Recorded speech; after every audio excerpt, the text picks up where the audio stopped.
Mahujaji kutoka nchi mbalimbali duniani wameondoka rasmi kuelekea katika kutekeleza ibada ya hija.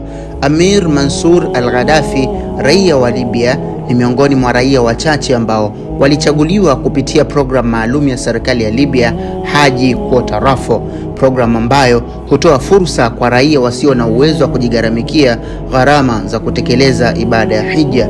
Amir alibahatika kuwa miongoni mwa washindi, lakini alipowasili katika uwanja wa ndege wa Sabha kwa ajili ya kuianza safari kuelekea Makka, alisimamishwa na walinzi wa uwanja wa ndege kwa ajili ya ukaguzi wa kawaida.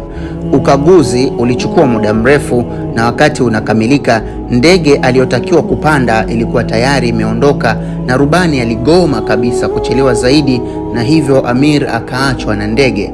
Marafiki pamoja na viongozi wa uwanja wa ndege wakamwambia huenda Allah hakukadiria yeye kwenda hija. Amir aligoma kabisa kuondoka uwanjani, lakini kikatokea kitu ghafla. Ndege ilirudi uwanja wa ndege wa Sabha kwa sababu ya tatizo la kiufundi. Amir alipata matumaini mapya na akakimbia kuomba uongozi wa mruhusu apande ndege, lakini rubani aligoma na kusisitiza kuwa tatizo halikuwa kubwa la kuruhusu muda wa abiria wapya kuingia kwenye ndege.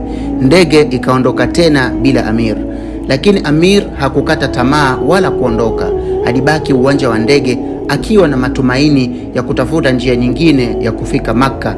Ghafla tena likatokea jambo kubwa. Lilikuwa tatizo la kiufundi ambalo halikuwahi kutokea katika historia ya anga. Ndege ile ile ililazimika kurudi tena uwanja wa ndege wa Sabha kwa sababu ya tatizo halikuwa limetatuliwa ipasavyo.